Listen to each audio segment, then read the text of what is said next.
Halo Sobat FKUNS, kembali lagi nih bersama dengan FKUNS Talks edisi Hari Kartini dengan tema Kartini Masa Kini. Bersama saya Safiera Juanda, selama beberapa menit ke depan kita akan bincang-bincang santai, tentunya dengan narasumber yang sudah hebat, yang sudah hadir di sini dan akan kita tanya-tanya ini tentang Hari Kartini. Sudah hadir bersama dengan saya ketiga narasumber hebat. Apa kabar dokter? Apa kabar ibu? Baik. Oke, alhamdulillah baik. Oke, jadi sudah kedatangan narasumber yang sangat hebat. Yang pertama ada Dokter Diah Kurnia Mirawati, dokter spesialis syaraf konsultan. Beliau saat ini menjabat sebagai Wakil Direktur Bidang Pendidikan dan Penelitian di Rumah Sakit Universitas 11 Maret. Selamat sore dokter. Apa kabar dokter? Alhamdulillah. Oke, nah narasumber yang kedua bisa langsung saja kita sambut. Yang kedua adalah Dr. Mutmainah, Master of Neuroscience, PhD. Beliau saat ini menjabat sebagai Ketua Unit Penjaminan Mutu di Fakultas Kedokteran Universitas 11 Maret. Selamat sore dokter. Sore, Mbak. Oke, bagaimana kabarnya dokter? Alhamdulillah sehat. Baik, sehat semuanya. Oke, narasumber yang terakhir, narasumber ketiga, sudah ada Ibu Susilowati, Sarjana Sosial Magister Kesehatan. Beliau saat ini menjabat sebagai bendahara di Fakultas Kedokteran Universitas 11 Maret. Selamat sore Ibu. Selamat sore Mbak Sika. Bagaimana kabarnya Ibu? Baik. Oke, sudah kedatangan narasumber yang cantik-cantik sesuai dengan tema pada hari ini, yaitu Kartini Masa Kini. Langsung saja mungkin ya Sobat FKUNS, kita akan tanya-tanya banyak mengenai dengan peringatan Hari Kartini tentunya. Oke, pertanyaan yang pertama nih Ibu, mungkin dokter. Ya. Ini nggak ujian kan ya? Mboten, jadi santai aja ya dokter ya. Kan aku yang diuji nih. Oke, pertanyaan yang pertama ya dokter. Menurut dokter Diah terlebih dahulu ya, apa makna atau arti terkhusus gitu dalam peringatan Hari Kartini dokter? Ya, Hari Kartini ini kan kita memperingati hari lahir Ibu Kartini, Raden Ajeng Kartini. Betul. Jadi beliau ini kan tokoh ya waktu itu karena ya kalau pelajaran sejarah dulu kan beliau ini seorang putri dari bupati di zaman itu ya. Iya, betul sekali. Tapi beliau itu tidak bisa sekolah.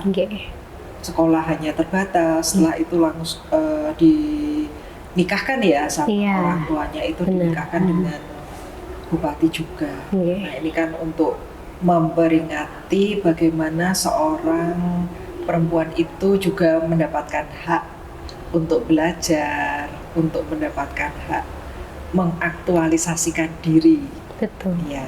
Iya. Saya kira demikian. Barangkali mungkin Iya. Dokter Ina, Bu Susi juga. Monggo Dokter Mutmainah menambahkan tentang makna dan arti dari Hari Kartini, dokter. Baiklah, kalau saya pribadi ya Hari Kartini itu hari untuk refleksi. Oke. Jadi refleksi terhadap diri kita sendiri untuk apa ya? Mungkin melihat apakah nilai-nilai yang diajarkan atau diinspirasikan oleh Ibu Kartini itu sudah kita lakukan, sudah kita pahami, sudah kita laksanakan dalam kehidupan sehari-hari. Karena kalau kita lihat Ibu Kartini ya, beliau itu kan kita bisa bilang kebermanfaatannya atau kontribusinya untuk perempuan Indonesia itu sangat besar. Jadi Hari Kartini ya, mari kita merefleksikan diri, apakah kita sudah benar-benar bermanfaat untuk sesama, untuk orang-orang di sekitar kita ya, kontribusi kita untuk institusi apa, kontribusi kita untuk negara ini apa, apakah kita juga sudah bermanfaat untuk orang-orang terdekat kita seperti keluarga. Jadi Kartini adalah refleksi diri, ya, terkait peran dan kontribusi kita. Benar sekali. Iya, setuju dengan Dokter Diah dan juga Dokter Mutmainah ya. Mungkin menambahkan juga dari Ibu Susi, bagaimana arti Hari Kartini menurut Ibu?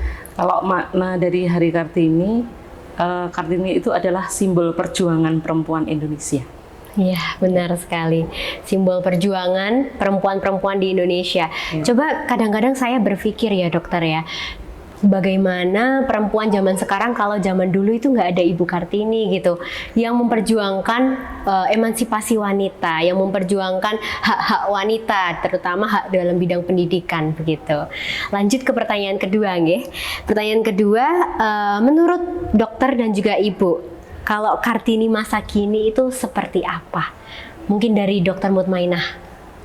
Terima kasih Mbak. Jadi kalau saat ini menurut saya Kartini itu bisa berada dimanapun, ya, bisa menjadi apapun, berprofesi apapun. Kartini mungkin seorang guru, Kartini mungkin jurnalis, Kartini mungkin politikus, ya. Tetapi apapun profesinya, menurut saya Kartini masa kini adalah orang-orang yang punya kesadaran diri atas apa yang dia mau, ya, apa yang dia inginkan, apa yang menjadi potensinya. Jadi dia sadar siapa saya dan bagaimana saya bisa menggunakan potensi yang saya punya untuk kebermanfaatan dan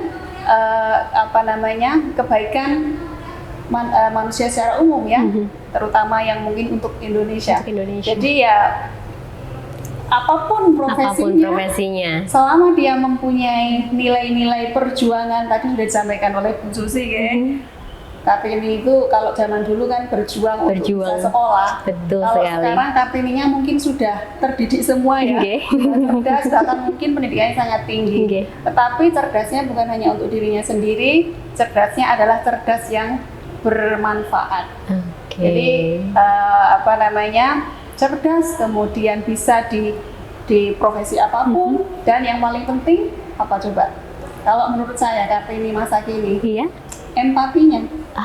Karena kan dulu kan kalau Kartini kan gelisah, ya. Kenapa perempuan-perempuan di daerah saya seperti ini nasibnya? Maka Kartini zaman sekarang juga harus begitu. Cerdas bukan untuk dirinya sendiri, tapi juga bagaimana bisa memberdayakan perempuan lain yang ada di sekitarnya. Betul sekali. Jadi cerdas dan berempati, berkontribusi untuk perempuan-perempuan lain yang di Indonesia pada umumnya. Iya, setuju sekali ya dengan pernyataan Dokter Mutmainah. Mungkin bisa ditambahkan juga oleh Dokter Diah, kalau Kartini masa kini itu menurut Dokter Diah seperti apa, Dok? Kartini masa kini itu tadi yang disampaikan Dokter Mutmainah, ya.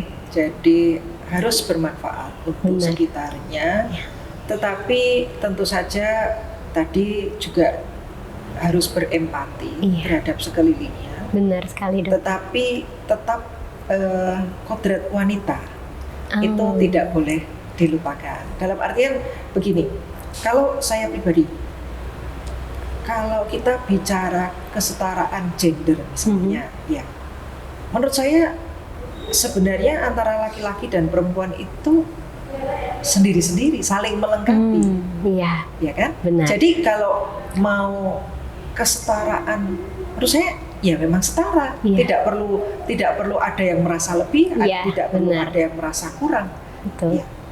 Jadi ibaratnya kalau perempuan dengan laki-laki tidak bisa dibandingkan, tidak bisa. Bukan apple to apple, kalau kata anak sekarang. Betul sekali, Dokter.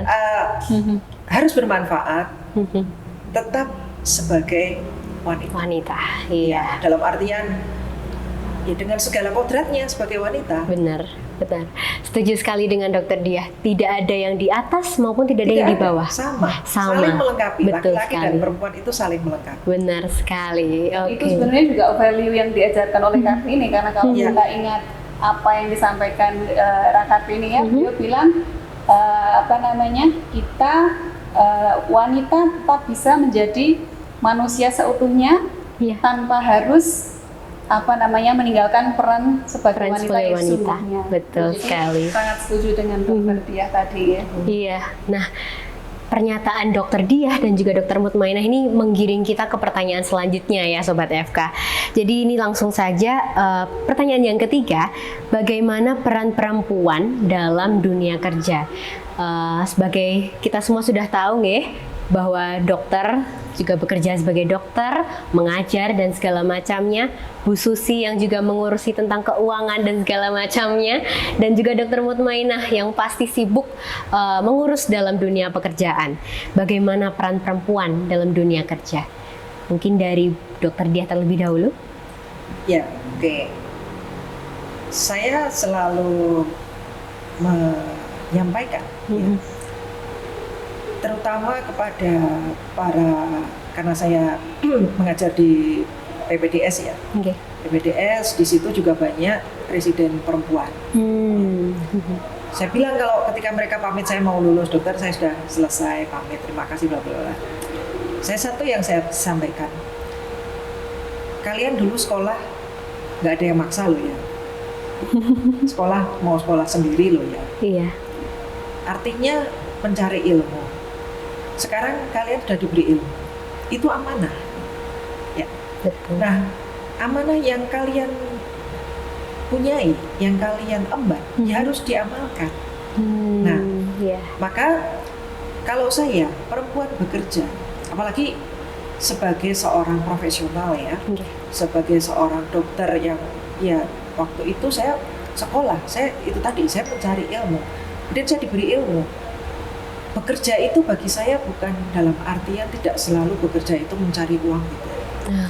Dalam artian ini adalah saya harus mengamalkan ilmu yang saya punya. Betul sekali. Nah, itu dari makanya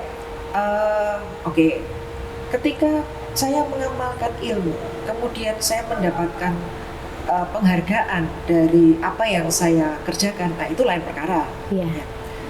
Itu bagi saya ya, karena itu sebagai ilmu. Kemudian kenapa harus, misalnya kok harus keluar rumah? Iya gimana? Ya sebenarnya bisa saja sih, saya sebagai seorang dokter misalnya praktek di rumah pasien yang datang, tapi sekarang eranya kan nggak mungkin ya seperti itu, ya. Jadi tetap harus keluar rumah. Jadi ya itu tadi, karena harus mengamalkan ilmu bekerja. Kemudian bagaimana dengan keluarga yang di rumah? Ya itu tadi, kalau kebetulan kami bertiga ini berumah tangga ya, tentu saja ketika dulu saya sekolah saya juga minta izin dulu kan, minta izin ke suami, ya, diperbolehkan, oke nggak masalah. Bagaimana dengan anak-anak? Ketika saya sekolah, ketika sekarang bekerja, ya tentu saja mereka tetap harus mendapatkan perhatian. Betul sekali. Saya sebagai, ya memang kalau dipikir saya sebagai dokter, saya sebagai dosen, kemudian dosen juga mendapatkan tugas tambahan. Memang banyak yang harus dikerjakan. Tapi apapun, saya tetap harus memperhatikan keluarga. Betul sekali. Oke, itulah jawaban dari Dokter Diah mengenai peran perempuan dalam dunia kerja. Selanjutnya saya pengen dengar suaranya Bu Susi. Monggo Bu Susi, bagaimana peran perempuan dalam dunia pekerjaan menurut Bu Susi? Peran perempuan dalam dunia pekerjaan itu sebenarnya sekarang sudah banyak ya Mbak perempuan. Betul, karena perempuan sekarang itu sudah banyak yang bekerja sebagai dokter, dosen, apapun itu ya.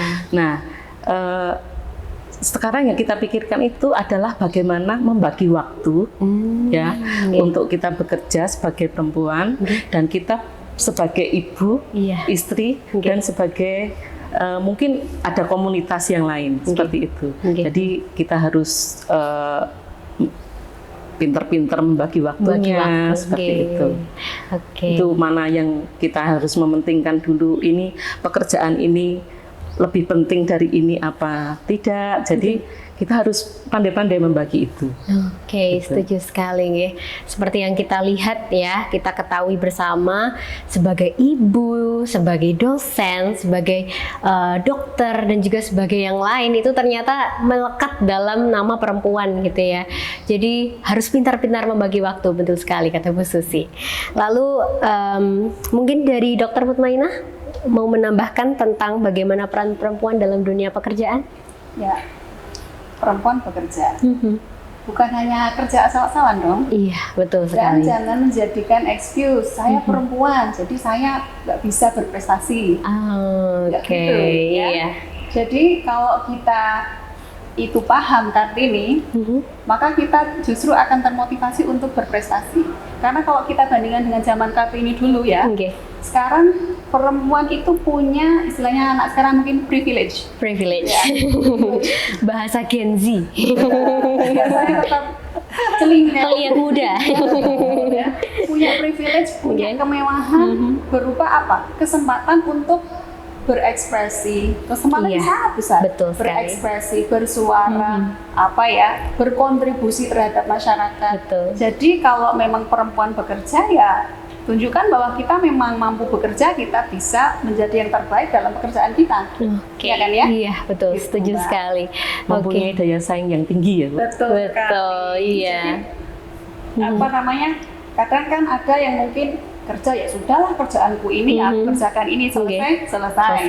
Tetapi tentunya kita sebagai Kartini yang cerdas, yang mandiri dan bisa berkarya, harus jelas apa yang bisa kita kontribusikan untuk institusi, untuk bangsa, untuk kebermanfaat yang lebih banyak tentunya ya. Betul sekali. Menurut saya. Oke, wow, luar biasa sekali ya jawaban dari Kartini masa kini, Sobat FKUNS. Nah, selanjutnya masih ada 100 pertanyaan ya dokter ya.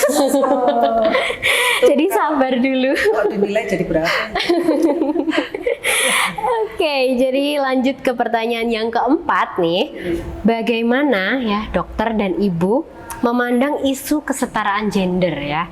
Bagaimana cara memperjuangkan kesetaraan gender? Mungkin tadi sudah sempat disinggung sedikit oleh dokter Dia. Ya. Mungkin bisa dilanjutkan dokter Dia. Ya, tadi saya ulang ya. Kalau menurut saya sebenarnya tidak perlu kita itu menyuarakan kesetaraan gender. Tadi yang saya sampaikan. Betul. Laki-laki dengan kodratnya. Ada organ laki-laki yang tidak dipunyai di perempuan. Demikian juga ada organ-organ di tubuh perempuan yang tidak ada di laki-laki. Benar. Ya. Dan ini tadi yang saya sampaikan saling melengkapi. Tidak perlu merasa kalau saya nggak perlu tuh kita mau menyuarakan kesetaraan gender. Emang nggak. Tadi yang saya bilang bukan apple to apple karena ini apple, ini jeruk katakan. Nggak sama, nggak bisa dibandingin. Nggak bisa dibandingin. Jadi ya masing-masing sendiri-sendiri tadi saling melengkapi. Laki-laki dengan segala kemampuannya ya, dengan segala kodratnya, dengan hormon laki-lakinya, ya perempuan dengan segala kewanitaannya, dengan hormon-hormon wanita, itu memang ya nggak bisa. Dan ketika Allah itu menciptakan manusia pertama Adam, itu kan semua disuruh sujud, disuruh menyembah ke Adam. Tapi ketika menciptakan Hawa, apakah Hawa disuruh menyembah Adam? Tidak. Artinya tidak perlu merasa rendah diri, enggak. Sama. Tadi saya bilang, kita saling antara laki-laki dan perempuan itu saling melengkapi. Saling melengkapi, betul sekali Dokter Dia. Oke, dilanjutkan mungkin oleh Bu Susi, silakan Ibu. Kalau menurut saya kesetaraan gender itu adalah keadilan sosial. Jadi adil antara perempuan dan laki-laki. Ya benar sekali. Setuju juga dengan statement dari Dokter Dia ya. Bagaimana dengan Dokter Mutmainah? Ya seperti yang disampaikan Dokter Dia tadi ya, kesetaraan gender bukan berarti harus dibuat perempuan sama dengan laki-laki karena memang faktanya secara fisik, secara biologis laki-laki itu beda dengan perempuan. Tapi mungkin yang dimaksud dengan kesetaraan gender di situ, saya melihatnya sebagai kesetaraan dalam kesempatan untuk berkontribusi, kesetaraan dalam artinya laki-laki dan perempuan itu punya kesamaan dalam hal memaksimalkan potensi yang dimiliki. Jadi semuanya tetap bisa berprestasi dan saling melengkapi. Kuncinya adalah saling melengkapi ya. Tidak ada yang di atas, tidak ada yang di bawah. Kita semua bersama-sama untuk memiliki kesempatan yang sama, untuk berjuang bersama-sama juga. Oke, kita lanjut ke pertanyaan berikutnya.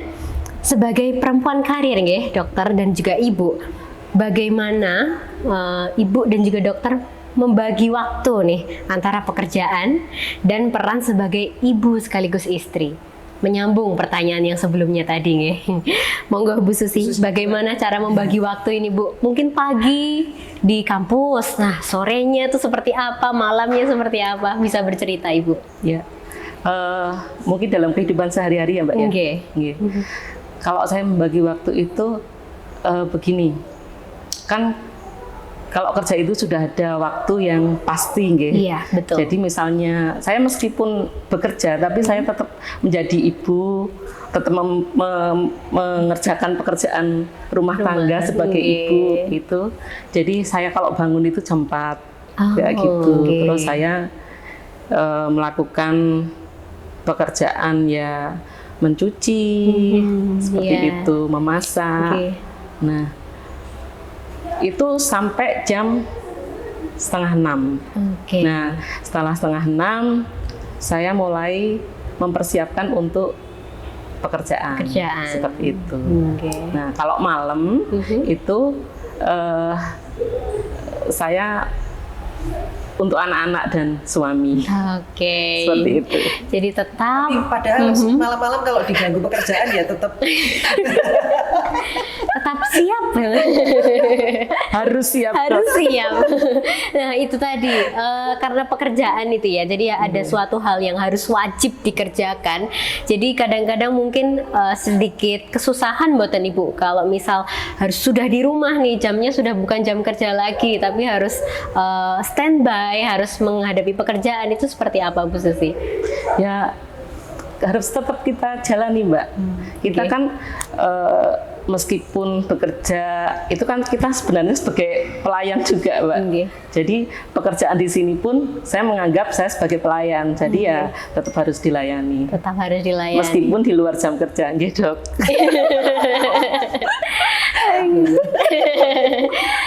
Jadi harus pintar-pintar membagi waktunya, Ibu ya. Selanjutnya saya juga pengen dengar dari Dokter Mutmainah sebagai perempuan karir, bagaimana ini Dok? Bagaimana cara membagi waktu antara pekerjaan dan juga sebagai istri dan sebagai ibu? Mungkin kalau istilah anak sekarang, di balik wanita karir ada pasangan yang suportif.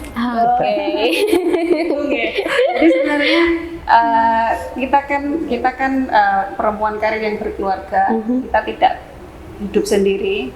Ada keluarga, ada suami yang harus kita ajak bicara. Jadi bagaimana karena kan kita kadang-kadang pekerjaan bukan 9 to 5 ya, dokter ya.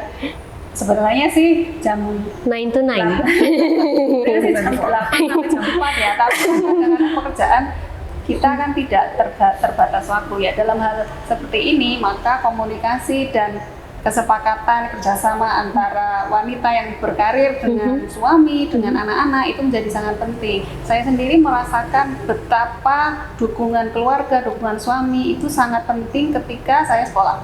Ya, jadi gimana caranya supaya sekolahnya tetap selesai? Anak-anak tetap punya lunchbox yang siap untuk dibawa ke sekolah, dan bagaimana nanti pekerjaan rumah tidak terbengkalai. Itu pasti kerjasama dengan pasangan itu sangat penting. Jadi membagi waktunya ya harus ada kerjasama yang bagus dengan yang di rumah, dengan suami ya, supaya dan yang paling penting ya itu harus ada keridhaan ya. Kalau kita suaminya sibuk, istrinya sibuk, yang penting kita komunikasinya bagus, saling mensupport, saling ridho. Gitu menurut saya. Benar sekali ya. Support system dari keluarga itu memang sangat penting gitu ya. Kalau zaman sekarang kan bahasanya support system gitu, Dokter. Iya, kalau dari Dokter Dia sendiri, Dokter, bagaimana membagi waktu ini, Dokter? Saya mungkin lebih pelik ya. Karena kalau Dokter Mutmainah kan dokternya sebagai dosen, lebih ke arah dosen. Saya kan klinisi ya. Jadi benar-benar 24 jam. Jadi malam, ada praktik juga ya, Dokter. Iya, malam ya HP kalau nggak nyala, kalau ada pasien gawat gimana? Jadi saya emang ya betul-betul 24 jam. Tadi yang sampaikan Dokter Mutmainah tadi, support system itu memang sangat penting. Jadi saling kebetulan suami saya juga dokter, jadi ya nggak masalah, sudah paham. Nah, sekarang yang protes tuh anak saya. Kemarin itu, sekarang itu ibu dulu aku suka diajak lu ke ICU. Kalau ibu visite ke ICU tuh aku diajak loh di ICU. Padahal kan nggak boleh. Iya ya, dulu nggak kepikir. COVID itu memang mengajarkan kita banyak hal.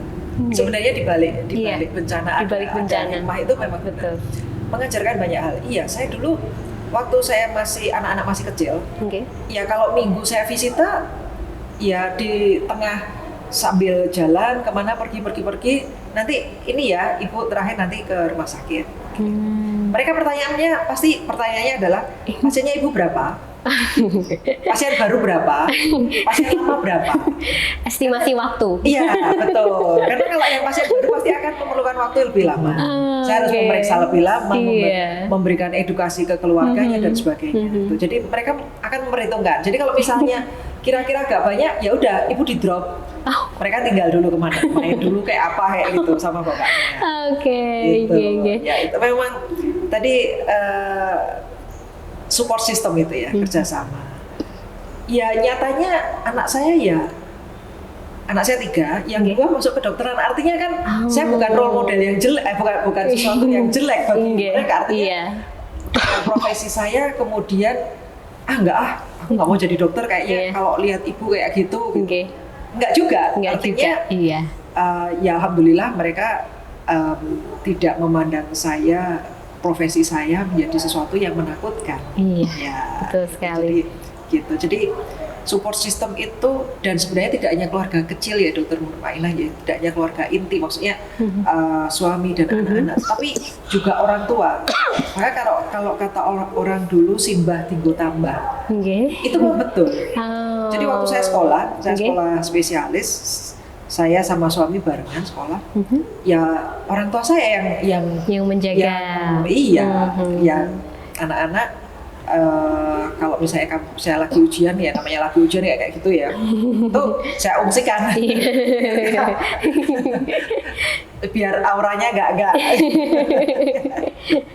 ungsikan ke rumah ayahnya. Ya itulah. Makanya ya itu tadi support system itu support system. Ya, tidak hanya dari keluarga inti saja, tapi juga dari keluarga besar ya.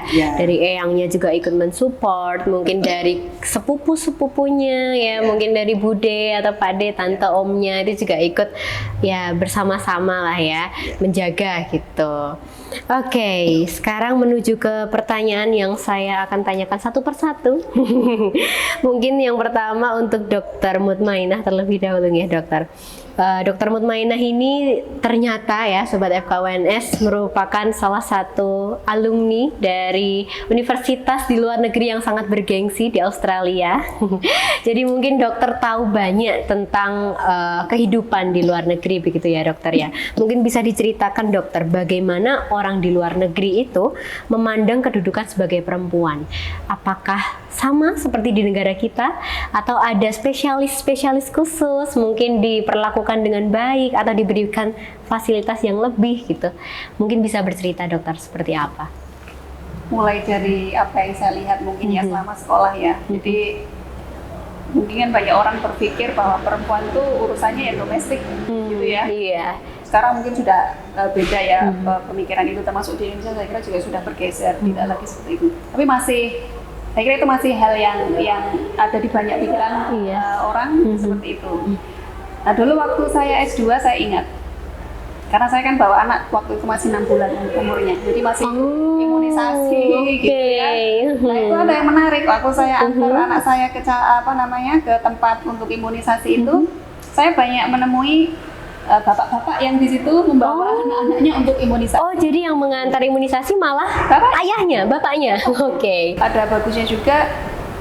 Seperti di Australia, di tempat saya itu di kampus itu ada skema-skema mungkin hibah penelitian yang khusus untuk perempuan atau banyak juga misalkan seperti grant ya atau hibah yang untuk entah itu penulisan artikel, entah itu untuk riset, entah itu untuk travel grant dan sebagainya. Mereka sebenarnya ada poin khusus untuk perempuan. Jadi itu saya lihat mereka sangat concern ke situ.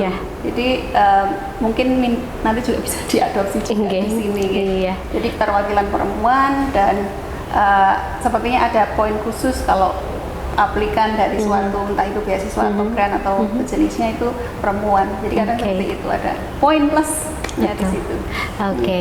Ya kalau kita melihat kondisinya ternyata tidak jauh beda ya dengan Indonesia ya. Ya tetap berusaha untuk melibatkan perempuan gitu ya. Pemberian beasiswa juga ada khusus perempuan dan juga tapi kalau dalam dunia politik di sana apakah juga sama seperti di Indonesia, Dokter? Keterwakilan perempuan. Mungkin ya. Jadi secara global sepertinya ini ya keterlibatan perempuan itu yang diserukan sama harus lebih banyak. Karena kan termasuk juga di dunia kerja kan ada yang nggak mau kalau ada laki-laki sama perempuan mau pilihnya yang laki-laki karena nggak mau nanti ini hamil. Itu juga topik yang hot juga ya. Nggak mau gitu. Ya memang tidak bisa dinafikan, tapi secara umum saya kira peran perempuan semakin dihargai dimanapun ya, di Indonesia dan di luar negeri semakin penghargaannya juga semakin meningkat ya. Ya poinnya di situ Sobat FKUNS. Jadi tetap berupaya gitu ya. Tetap pemerintah punya caranya sendiri-sendiri lah ya di setiap negara untuk bisa melibatkan perempuan lebih aktif lagi, entah dalam bidang diplomatik, entah dalam politik, atau entah dalam dunia pendidikan. Selanjutnya pertanyaan untuk Dr. Diah ini. Dr. Diah ini sebagai pemimpin ya, sudah bertahun-tahun menjabat dan juga sempat menjadi wakil dekan di Fakultas Kedokteran UNS. Bagaimana dokter memandang perempuan itu sebagai seorang pemimpin, dokter? Ini biasanya agak sensitif ya, karena nggak semua pemimpin itu boleh dari kalangan perempuan. Kalau Dokter Diah menanggapinya seperti apa, dokter? Tadi ya seperti yang disampaikan Dokter Mutmainah ya. Dalam dunia kerja kadang-kadang memang kalau ada karyawan perempuan tuh kemudian nanti cuti hamil dan sebagainya itu ya. Tapi sebenarnya kalau pemimpin itu menurut saya nggak masalah sih, sama aja. Hanya tetap ya apapun memang menjadi isu ya, Dokter Inagi. Di Amerika aja yang kita lihat yang terkenal dengan sangat liberalnya ya. Ketika Hillary maju sebagai presiden itu juga banyak kan yang menentang. Walaupun kita tahu Hillary itu luar biasa. Sekelas Amerika ya, sekelas Amerika. Hillary itu luar biasa.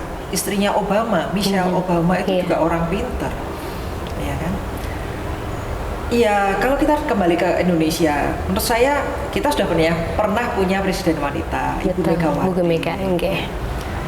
Setiap pemimpin itu tidak ada manusia yang sempurna. Ya, Ibu Megawati pasti juga menorehkan sejarah. Semua presiden itu menorehkan sejarahnya sendiri-sendiri.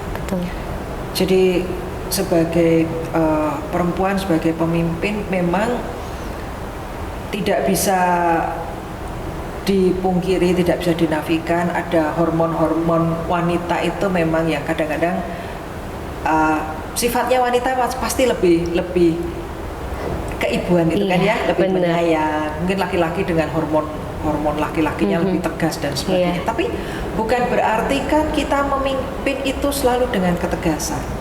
Memimpin dengan kelembutan, dengan keibuan itu juga banyak yang akhirnya lebih bisa pendekatan itu dengan pendekatan lemah lembut, keibuan itu seringkali bahkan akan lebih berhasil. Jadi nggak masalah ya dokter ya. Dan insya Allah di Indonesia juga kan kita sudah sekarang di UNS kan dekan yang putri ada 2. Ada 2 kan, yang betul. Di FMIPA dan di peternakan. Periode sekarang, periode lalu ada 2 juga yang di hukum, kemudian di FISIP waktu itu. Sebelumnya pasti juga ada yang putri kan yang putri. Rektor yang putri emang belum ada ya? Belum, kalau di UNS belum. Rektor di UNS belum ada yang putri. Tapi sekarang Rektor Unpad kalau nggak salah sebelum Prof Ova UGM putri. Kemudian sebelum bukan yang sekarang, Unpad yang sebelum ini kan juga putri. Rektornya Udayana dulu pernah rektornya putri karena neurolog, saya tahu persis, jadi juga pernah rektornya putri. Jadi nggak perlu di ini sih, perempuan itu kan kalau yang negara ini ya kekaisaran ya, seperti Jepang itu kan nggak boleh. Kalau kaisarnya itu dari putri harus secara aturan laki-laki, kan memang harus laki-laki. Itu ya aturan mereka ya nggak masalah gitu. Saling menghormati aja lah, pasti mungkin mereka menciptakan aturan seperti itu ada alasannya. Oke, jadi sebagai pemimpin pun wanita ya atau perempuan tuh tetap bisa lah menjadi pemimpin. Nggak masalah, betul bisa. Sekali. Bahkan wakil dekan saat ini juga kebanyakan juga dari perempuan. Tahun-tahun lalu malah kami bertiga putri perempuan semua mendampingi Pak Dekan. Iya, makanya wanita-wanita, perempuan-perempuan ya, terutama sobat FK ini nggak usah ragu lah untuk jadi pemimpin ya. Ketua apapun, ketua ormawa mungkin ya dokter ya, ketua suatu organisasi atau komunitas, berani saja gitu ya. Karena tetap pemimpin wanita akan punya ciri khasnya sendiri, entah keibuannya ya, entah kelembutannya, tapi juga tetap mempertimbangkan ketegasannya sebagai seorang pemimpin. Oke, yang ketiga nih dari Bu Susi. Karena Bu Susi ini sebagai Menteri Keuangan gitu ya di FKUNS, sebagai pengelola keuangan bendahara, bagaimana ya Bu ya perempuan itu dapat meningkatkan keterampilan keuangan dan juga mengelola keuangan? Ya, sebenarnya kalau untuk meningkatkan keterampilan secara formal itu bisa dengan pendidikan keuangan, misalnya belajar tentang keuangan, terus bisa ikut pelatihan-pelatihan tentang keuangan, terus bisa ikut seminar-seminar seperti itu. Tapi kalau saya juga sebenarnya tidak ada ilmu keuangan, Mbak. Saya itu keblasuk istilahnya. Jadi dulu S1 saya itu sosial dan S2-nya kesehatan. Jadi menyimpang, tidak ada pendidikan keuangan. Dosen itu tidak inline. Nah, tidak linear, Mbak. Tidak linear. Itu. Tetapi saya belajarnya ya istilahnya otodidak, Mbak. Itu ya ikut pelatihan, ikut seminar seperti itu. Terus bagaimana cara saya mengelola keuangan itu dari awal itu kita harus bisa yang pertama itu mencatat pendapatan. Mencatat pendapatan itu misalnya gaji suami, gaji saya itu kita catat. Terus kita juga mencatat pengeluaran. Jadi pengeluaran itu kita catat. Semua pengeluaran kita catat. Pengeluaran untuk apa itu. Tapi kita harus bisa memilih antara untuk pengeluaran itu harus kita pilih ini kebutuhan atau ini keinginan. Nah, kita harus bisa memisahkan antara kebutuhan dan keinginan itu.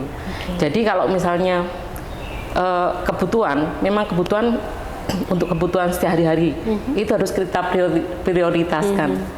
Terus kalau keinginan, misalnya kita sebenarnya sudah punya sepatu, sudah punya tas, kita ingin beli, belum perlu. Nah, kita coret dulu. Jadi kita harus bisa memprioritaskan mana yang harus kita utamakan. Seperti itu.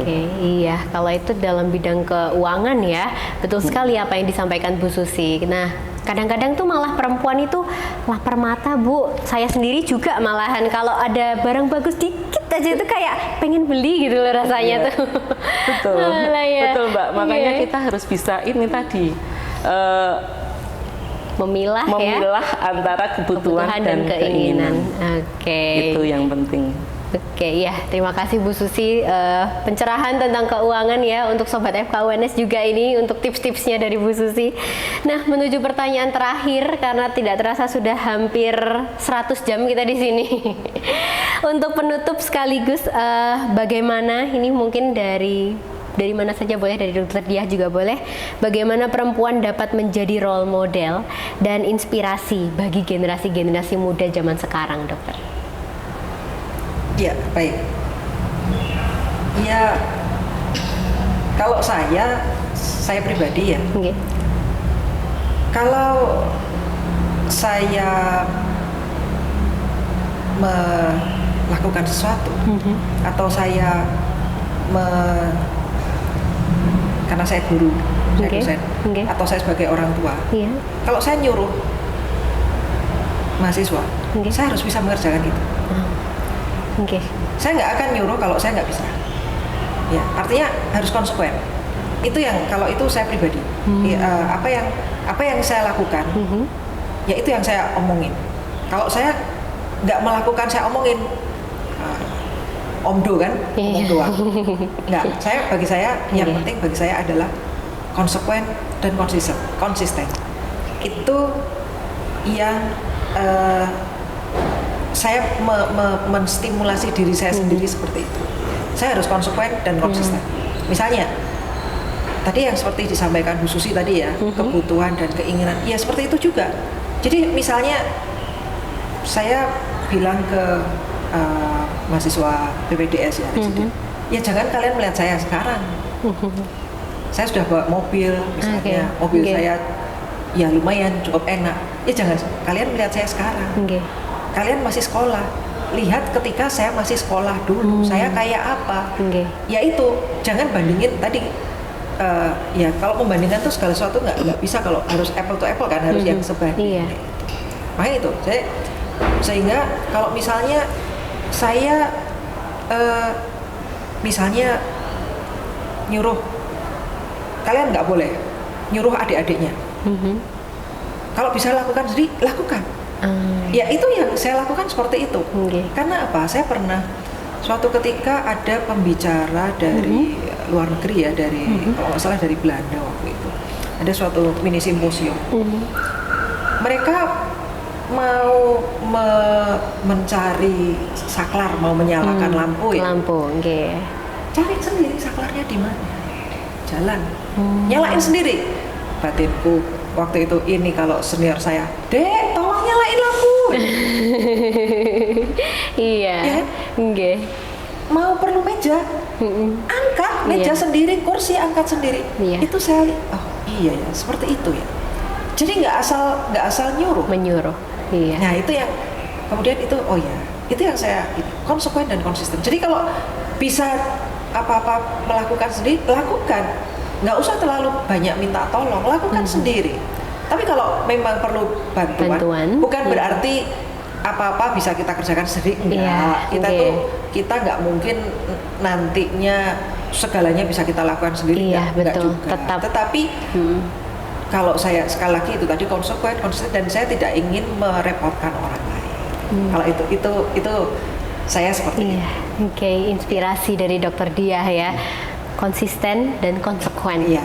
Jadi kalau bisa dilakukan sendiri, mengapa harus menyuruh orang lain gitu ya?